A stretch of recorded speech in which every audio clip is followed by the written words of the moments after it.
شروع کرتے ہیں اللہ کے بابرکت نام سے جو بڑا مہربان اور نہایت رحم والا ہے۔ تمام تعریفیں میرے اللہ رب العزت کے لیے ہیں۔ السلام علیکم لسنرز، میں ہوں آپ لوگوں کی host Nausheen. Welcome to my channel خوفناک کہانیاں آفیشیل۔ میں امید کرتی ہوں آپ سب لوگ خیریت سے ہوں گے، جہاں ہوں گے خوش ہوں گے۔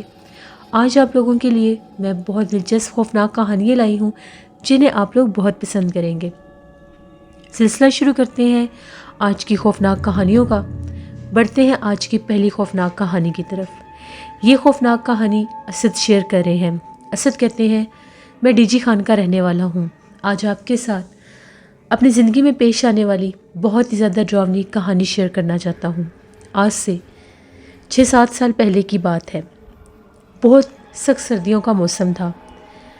ہم لوگوں کی ایک کاسمیٹک شاپ تھی۔ ہم 3 بھائی اپنے پیرنٹس کے ساتھ ہی رہتے تھے۔ ابھی سب بھائی جو تھے وہ انمیرڈ تھے۔ میرے چھوٹے بھائیوں کے پیپرز ہو رہے تھے تو وہ لوگ ابھی شاپ پر نہیں بیٹھتے تھے۔ میری اسٹڈیز کمپلیٹ ہو گئی تھیں۔ ابو دن کے وقت آ کر بیٹھ جایا کرتے تھے، رات تک شاپ پر میں ہی بیٹھتا تھا۔ ایک دفعہ ایسا ہوا، ابو شاپ پر بیٹھے ہوئے تھے تو مجھے کسی کام سے باہر جانا پڑا۔ جب میں واپس آیا تو عصر کا ٹائم ہو چکا تھا، تو ابو گھر واپس آ گئے۔ اس دن سردی بہت زیادہ تھی۔ جیسے ہی مغرب ہوئی تو پاس ہی مسجد تھی مارکیٹ میں، میں نماز پڑھنے گیا۔ میں باہر سے اپنی شاپ کو لاک کر جاتا تھا۔ جب میں نماز پڑھ کر واپس آیا تو میری شاپ کے باہر بکرے، کالے رنگ کے بکرے کا سر کٹا ہوا پڑا تھا، بالکل دروازے کے پاس۔ جب میں نماز پڑھنے کے لیے گیا تھا تب وہاں پر کچھ بھی نہیں تھا، لیکن جب میں واپس آیا تو وہاں پر وہ بکرے کا کٹا ہوا سر پڑا تھا۔ اسے دیکھ کر بہت مجھے عجیب لگا کہ یہ کس نے پھینکا ہے۔ میں نے یہ آس پاس کے جو شاپ کیپرز تھے ان سے بھی پوچھا تو ان لوگوں نے یہ کہا کہ ہمیں نہیں پتہ، ہم نے کسی کو نہیں دیکھا کس نے پھینکا ہے۔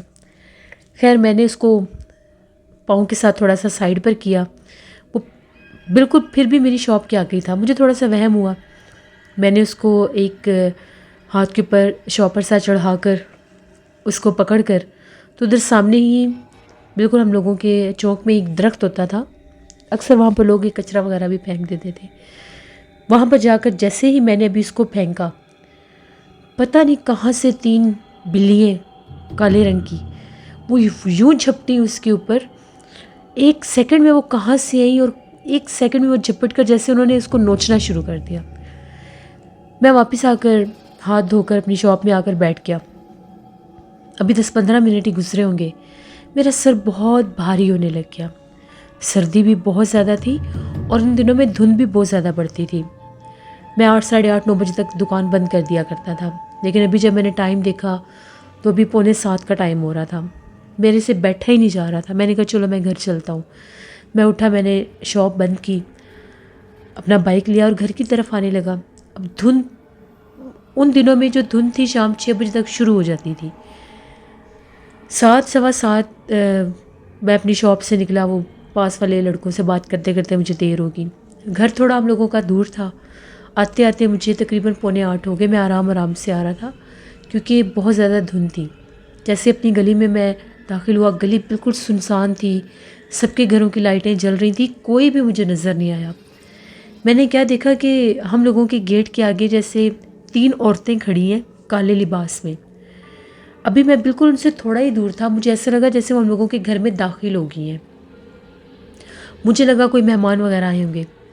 جیسے میں نے اپنا بائک کھڑا کیا تو گیٹ تھوڑا سا کھلا ہوا تھا۔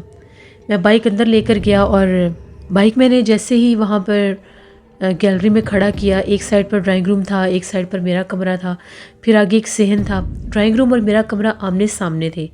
آگے صحن شروع ہو جاتا تھا، ایک سائڈ سے سٹیئرز اوپر جا رہی تھیں، دوسرے کارنر پر ہم لوگوں کا کچن تھا اور سامنے ایک چھوٹا سا برآمدہ اور کمرے وغیرہ تھے۔ بہت بڑا گھر نہیں تھا۔ میں جب بائک کھڑا کیا تو دیکھا میں نے ڈرائنگ روم کی لائٹ آف تھی، سارے گھر والے کمرے میں تھے، کمرے کا دروازہ بھی بند تھا، اور سردی کے موسم میں ہم لوگ اپنے برآمدے کے آگے ایک بہت موٹا پردہ ہوتا ہے وہ لگا دیتے تھے کہ سردی اندر نہ جائے۔ میں تیزی سے اندر گیا، صحن کی لائٹ جل رہی تھی، گیٹ میں نے بند کیا۔ آ کر جیسے ہی میں نے گھر والوں سے پوچھا، میں نے امی سے کہا کہ بھی ہم لوگوں کے گھر کون آیا ہے؟ امی کہتی ہیں کوئی بھی نہیں آیا۔ میں نے یہ کہا کہ ابھی میں نے 3 عورتوں کو دیکھا ہے، ہم لوگوں کے گھر میں داخل ہوئی ہیں، میں تھوڑا سا ان سے دور تھا، گیٹ بھی کھلا ہوا تھا، تو ڈرائنگ روم میں تو کوئی بھی نہیں بیٹھا۔ امی نے کہا نہیں تمہیں وہم ہوا ہوگا، اور میں نے یہ کہا کہ گیٹ بھی کھلا تھا، تو امی نے یہ کہا کہ ابھی ساتھ والی آنٹی تھوڑی دیر ہوئی ہے گئی ہیں، تو ان کو گیٹ بند کرنا یاد نہیں رہا ہوگا، تو گیٹ اس لیے کھلا ہوگا، لیکن ہم لوگوں کے گھر کوئی بھی نہیں آیا۔ اب مجھے سمجھ میں نہیں آ رہا تھا کہ ایسے کیسے پاسبل ہے، میں نے اپنے گھر کے گیٹ کے آگے کھڑا دیکھا ہے، میرے سامنے وہ اندر گئی ہیں، وہ کون تھی؟ خیر میں نے پھر بھی اپنی تسلی کے لیے میں اوپر بھی گیا، اتنی سردی میں اوپر بھی جا کر دیکھا، ڈرائنگ روم بھی چیک کیا، کہیں کچھ بھی نہیں تھا۔ میں اپنے کمرے میں واپس آ گیا، تھوڑی دیر کے بعد کھانا کھایا، چائے وغیرہ پی، سر میں بہت درد تھا، میں اپنے کمرے میں آ کر لیٹ گیا۔ میرے جو دونوں بھائی تھے ان کا کمرہ الگ تھا، وہ برآمدے والی سائڈ پر تھا، امی ابو کا کمرہ الگ تھا۔ میں جیسے ہی لیٹا مجھے نیند آ گئی، کہیں آدھی رات کا ٹائم ہوگا، مجھے ایسا محسوس ہوا جیسے میرے کمرے کے دروازے پر کوئی دستک دے رہا ہے، بالکل آہستہ آہستہ سے۔ میری ایک دم سے آنکھ کھلی، سردیوں میں ویسے بھی بہت سناٹا ہوتا ہے، ذرا سی بھی آہٹ ہو تو آواز آتی ہے، باقاعدہ اس کے اوپر کوئی نوک کر رہا تھا۔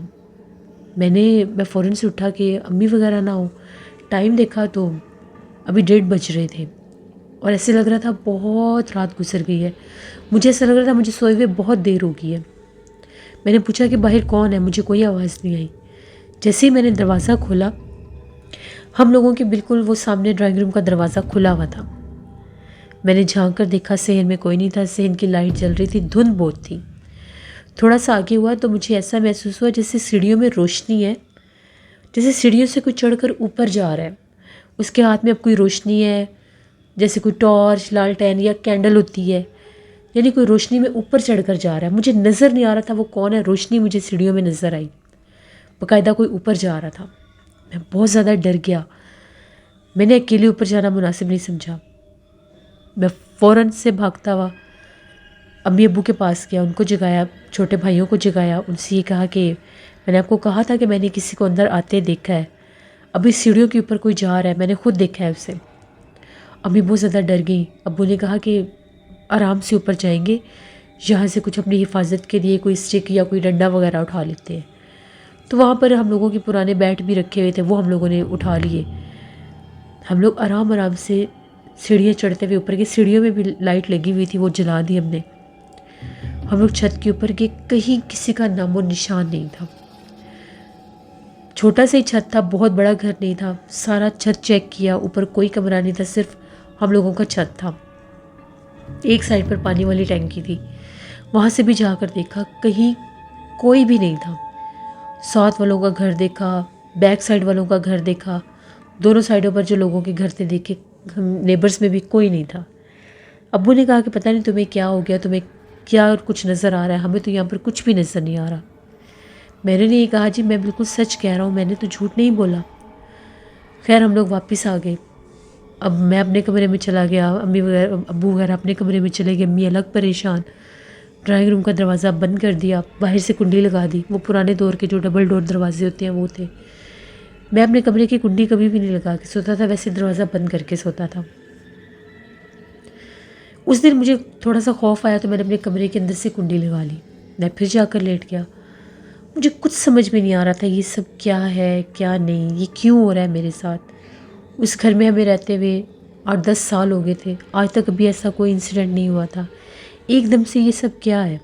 انہی سوچوں میں جیسے میری کہیں آنکھ لگ گئی، پھر تھوڑی دیر کے بعد میری آنکھ کھلی ایک آواز کے ساتھ، جیسے میرے کمرے کا دروازہ کسی نے کھولا ہے، جبکہ میں نے دروازہ بند کیا ہوا تھا، کنڈی لگائی ہوئی تھی۔ وہ کنڈی کیسے کھلی مجھے نہیں پتا، اتنا یاد ہے کہ جب وہ آہٹ ہوئی، آواز آئی، میرے کمرے کی لائٹ جلی تو میری آنکھ کھل گئی، باقاعدہ میرے کمرے کی ٹیوب لائٹ جلی۔ تو میں نے بلینکٹ سے تھوڑا سا دیکھا، بہت زیادہ بھیانک چہرہ تھا اس عورت کا، وہ جھانک کر میرے کمرے میں دیکھ رہی تھی، جیسے تھوڑا سا دروازہ کھولتے ہیں اور اندر کوئی جھانک کر دیکھ رہا ہوتا ہے۔ اتنی سخت سردی میں مجھے پسینے چھوٹ گئے، خوف کے مارے کہ یہ سب کیا ہے، تھر تھر کانپنے لگ گیا۔ میرے میں اتنی ہمت نہیں ہوئی کہ میں اٹھ کر بھاگ سکوں، چلا سکوں، دیکھ سکوں یہ کون ہے کون نہیں۔ میں اس کو باقاعدہ اپنی آنکھوں سے دیکھ رہا تھا، میں نے بلینکٹ اپنے اوپر کر لیا۔ مجھے جتنی بھی قرآن پاک کی صورتیں آتی تھیں، آیتیں آتی تھیں، آیت کرسی، درود پاک، میں نے پڑھنا شروع کر دیا۔ میں تھر تھر کانپ رہا تھا۔ باقاعدہ مجھے احساس ہوا کہ وہ دروازہ زور سے بند ہوا ہے۔ جیسے وہ دروازہ زور سے بند ہوا، لائٹ میرے کمرے کی جل رہی تھی۔ میں نے ہلکا سا پھر بلینکٹ ہٹایا تو وہاں پر کچھ نہیں تھا، دروازہ بند ہو گیا۔ میں اٹھا، میں نے پانی پیا، میں تیزی سے بھاگتا ہوا باہر گیا۔ میں نے جا کر گھر والوں کو جگایا۔ بہت بری میری کنڈیشن تھی، میرے سے بولا نہیں جا رہا تھا۔ میری حالت دیکھ کر میرے گھر والے سمجھ کے میرا بالکل پیلا کلر ہو گیا تھا۔ انہیں جب میں نے ساری بات بتائی، کچھ میں ریلیکس ہوا۔ میں نے انہیں کہا کہ مجھے کوئی چیز ڈرا رہی ہے ساری رات سے۔ امی نے کہا کہ پتہ نہیں اس کے ساتھ ایسا کیوں ہو رہا ہے، آج تک ایسا نہیں ہوا، ہمارے گھر میں تو ایسا کچھ بھی نہیں ہے، پھر یہ سب کیا ہے؟ پھر مجھے یاد آیا تو میں نے ان لوگوں کو یہ بتایا کہ میری شاپ کیا کہ بکرے کا کٹا ہوا سر کوئی پھینک گیا تھا مغرب کے بعد۔ پہلے میں نے پاؤں سے ہٹایا اور پھر میں نے اس کو اٹھا کر درخت کے پاس پھینکا۔ وہاں پر میں نے وہ 3 بلیاں دیکھی تھیں، اس کے بعد 3 ہی عورتیں میں نے دیکھی، اب وہ مجھے بار بار نظر آ رہی ہیں۔ امی نے کہا کہ بہت سخت مجھے بخار ہو گیا، امی بہت پریشان ہو گئی۔ امی نے ابو کو یہ مشورہ دیا کہ کسی جو دم وغیرہ کرتے ہیں، کوئی صاحب علم، ان کے پاس جانا چاہیے، یہ چیز اگنور کرنے والی نہیں ہے۔ تو پھر میرے ابو نے ایک صاحب علم تھے، ان کا پتہ کیا، مجھے ان کے پاس لے کر گئے۔ انہوں نے پڑھائی وغیرہ کی تو انہوں نے یہ کہا کہ اس کے پیچھے 3 چڑیلیں لگی ہوئی ہیں۔ جس جگہ پر اس نے وہ بکرے کا سر پھینکا تھا اس کے اوپر بھی جنات تھے، آفتیں تھیں، چڑیلیں تھیں، لیکن جس جگہ پر اس نے پھینکا تھا وہاں پر آلریڈی مخلوقات موجود تھیں جو اس کے پیچھے لگ گئیں اور اس کو بار بار دکھائی دے رہی ہیں۔ وہ ابھی بھی اس سے چاہتی ہیں کہ یہ ہمیں اور کچھ ایسے، جیسے یہ بکرے کا صدقہ دیا، سر دیا، ہمیں یہ چیزیں اور دیں۔ ابو نے پھر کہا کہ یہ تو بہت ڈر رہا ہے، اس کو مخلوقات ڈرا رہی ہیں، نظر آ رہی ہیں۔ انہوں نے مجھے دم کیا، ایک تعویذ دیا، پھر انہوں نے یہ کہا کہ آپ لوگوں نے 7 دن لگاتار ایک مخصوص تعداد بتائی، اس تعداد میں آپ لوگوں نے سورہ توبہ، سورہ بقرہ پڑھوانی ہے اپنے گھر میں۔ وہ پڑھوانے کے بعد آپ نے مغرب کی اذان جب کمپلیٹ ہو جائے گی تو آپ نے اپنے گھر کا مین دروازہ کھول دینا ہے 7 دن لگاتار۔ 7 دن یہ عمل کرنے کے بعد آپ لوگوں نے پھر آنا ہے 8ویں دن، میں آپ لوگوں کو ایک تعویذ دوں گا، وہ آپ نے لے کر جانا ہے۔ پھر آپ نے کالے بکرے کا صدقہ کرنا ہے، کالے بکرے کا صدقہ کر کے اس کے بعد یہ تعویذ جو ہے، یہ تعویذ آپ نے اسی درخت کے اوپر جا کر لگانا ہے جہاں پر اس نے وہ بکرے کا سر پھینکا تھا، اور جو باقی جو بکرے کا سارا میٹ ہوگا وہ آپ لوگوں نے ایسے لوگوں میں بانٹ دینا ہے جو اس کے مستحق ہے، اور جو بکرے کا سر ہوگا وہ آپ نے اسی درخت کے پاس جا کر پھینکنا ہے اور وہاں پر یہ تعویذ لگانا ہے، اور یہ کام آپ نے مغرب کے پہلے کرنا ہے۔ پھر ایسے ہی کیا، 7 دن لگاتار مسجد سے مولوی آتے تھے ہم لوگوں کے گھر، وہ آ کر سورہ بقرہ پڑھتے تھے، اس کے بعد مغرب کے بعد دروازہ ہم لوگ کھولتے تھے۔ 7 دن لگاتار یہ کام ہوتا رہا۔ ان 7 دنوں میں بھی مجھے ایسا محسوس ہوتا تھا کہ مجھے کالے رنگ کے سائے نظر آتے ہیں اسی گیلری میں، میرے کمرے کے آس پاس، کبھی ڈرائنگ روم میں مجھے بیٹھی ہوئی عورتیں بھی نظر آتی تھیں، غائب ہو جاتی تھیں۔ تعویذ میں نے گلے سے نہیں نکالا۔ 8ویں دن پھر ہم لوگ ان کے پاس گئے، انہوں نے پھر ہمیں وہ ایک تعویذ بنا کے دیا۔ ایک ہم لوگوں نے بکرا ذبح کیا اپنے گھر میں ہی، وہ جو سارا اس کا میٹ وغیرہ تھا وہ ہم نے تقسیم کیا۔ اس کا سر میرے ساتھ ابو گئے، ہم لوگ لے کر گئے اسی درخت کے پاس جہاں پر پھینکا تھا، وہیں پر رکھا، پھینک دیا وہاں پر، اور تعویذ بھی لگا دیا۔ پہلے تعویذ لگایا، پھر وہ میٹ رکھا، پیچھے پلٹ کر نہیں دیکھنا تھا۔ پھر ہم لوگ وہاں سے واپس آ گئے۔ پھر وہ جو تعویذ میرے گلے میں ہی تھا، مجھے وہ جو جنہوں نے یہ تعویذ دیا تھا، وہ جو عامل تھے، انہوں نے یہ کہا کہ آپ نے کوشش کرنی ہے کہ مغرب کے ٹائم اس درخت کی طرف دیکھنا بھی نہیں ہے، کوشش یہ کرنی ہے۔ اگر آپ کی شاپ وہاں پر ہے بھی صحیح تو بس ٹو دا پوائنٹ، اب اپنے کام تک رہیں، اپنی شاپ جب آپ نے بند کرنی ہے تو آپ اس طرف آپ نے نہیں دیکھنا۔ پھر میں نے بہت زیادہ احتیاط کی، کچھ عرصہ میں شام کے وقت وہاں پر نہیں بیٹھنا تھا۔ میرے بھائیوں کے پھر وہ پیپرز وغیرہ ہو گئے، انہوں نے بیٹھنا شروع کر دیا، لیکن میں ڈرتا بہت زیادہ تھا۔ تعویذ میرے گلے میں تھا بھی، اس کے باوجود میں بہت ڈرتا تھا۔ مخصوص مڈ نائٹ میں مجھے کوئی آواز سنائی دیتی تھی، جیسے کوئی دور سے مجھے بلا رہا ہے یا کوئی چیخنے کی آواز۔ اب وہ میرا وہم تھا یا ابھی بھی ان چیزوں کا میرے اوپر اثر تھا. کبھی کبھی مجھے ڈراؤنے خواب بھی آتے تھے اسی درخت سے ریلیٹڈ. وہاں پر مجھے بھیانک چہرے والی عورتیں دکھائی دیتی تھیں، کبھی وہ بیٹھی ہوتی ہیں، تو اس طرح کے خواب مجھے آتے تھے. اللہ کا شکر ہے پھر میں نے نماز کی پابندی کی، قرآن پاک پڑھنا شروع کر دیا، تو پھر میرے پہ اللہ کا بہت کرم ہو گیا. وہ ڈراؤنے خواب آنا بھی بند ہو گئے، وہ اس طرح کی آوازیں سنائی دینا بھی بند ہو گئی. پھر میں وہاں پر ہم لوگوں نے 3-4 سال اسی شاپ پر کام کیا. پھر ہم لوگوں نے ایک نئی شاپ بنائی، وہ ہم لوگوں نے ایک اور پلازے میں بنائی تھی. پھر میں وہاں پر چلا گیا اور میرے باقی جو 2 بھائی تھے وہ اس شاپ پر بیٹھتے تھے، میں اور ابو ہم لوگ نئی شاپ پر بیٹھتے تھے. یہ میری زندگی کی ایک ایسی کہانی ہے جسے میں کبھی بھی بھلا نہیں سکتا، کبھی بھی میں اس کو فراموش نہیں کر سکتا، کیونکہ ایک عجیب سا خوف میرے اوپر طاری تھا. میں بالکل بھی ان چیزوں سے، میں سمجھتا تھا کہ انسان نہیں ڈرتا، جنات وغیرہ سامنے آتے نہیں ہیں یا یہ نظر نہیں آ سکتے، لیکن مجھے باقاعدہ نظر آئے، مجھے انہوں نے ڈرایا، اپنا آپ ظاہر کیا. تو اللہ کا شکر ادا کرتا ہوں میں کہ میں اپنی زندگی میں نارمل ہوں. یہ میری ایک سٹوری تھی. میں میسیج بھی دینا چاہوں گا کہ کہیں بھی آپ لوگ کوئی کچا گوشت دیکھ لیں، کسی جیسے بکرے کا سر وغیرہ دیکھ لیں، تو اس کو بہت سوچ سمجھ کر آپ لوگ ٹچ کیا کریں، کیونکہ ہمیں نہیں پتہ وہ وہاں پر کون پھینکتا ہے، وہ وہاں پر کس نیت سے پھینکا جاتا ہے. حالانکہ کہا یہ جاتا ہے کہ یہ جو ایسی صدقے کی، جو اگر کسی نے پھینکنا بھی ہو تو کسی ویرانے میں جا کر پھینکتے ہیں، کیونکہ جب بھی آپ کوئی صدقہ وغیرہ اتارتے ہیں تو بلائیں آفتیں اترتی ہیں. تو وہ اس طرح سے کسی ایسی جگہ پر نہیں پھینکنا چاہیے. اب وہاں پر وہ کون پھینک کر گیا مجھے نہیں پتہ، لیکن میں نے بہت ٹف ٹائم دیکھا. یہ ایک سٹوری تھی جو میں نے آپ کے ساتھ شیئر کی. بہت شکریہ اسد آپ کا. جس سے یہ تھی آج کی ایک خوفناک کہانی. اپنا فیڈ بیک مجھے ضرور دیں، آپ لوگوں کو کیسی لگی. آپ لوگ بھی اپنی خوفناک کہانیاں شیئر کر سکتے ہیں ڈسکرپشن باکس میں دیے گئے ای میل آئی ڈی nusheenur57@gmail.com پر. اس کے علاوہ آپ لوگ مجھے کمنٹ باکس میں بھی سٹوری شیئر کر سکتے ہیں. آج میں سٹوری آن ایئر کروں گی ہارر سٹوریز آفیشیل پر بھی، اس کو ضرور وزٹ کریے گا. بہت ہارر سٹوری ہوگی، آپ لوگوں کو پسند آئے گی، تو ضرور سے بھی وزٹ کریں.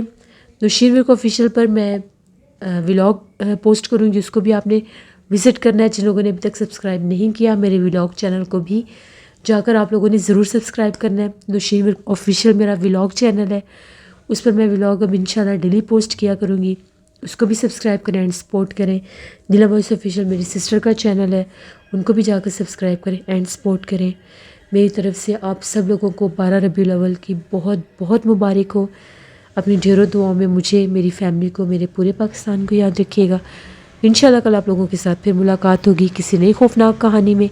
جہاں رہیں خوش رہیں. Thank you for watching. Stay blessed. اللہ نگہبان.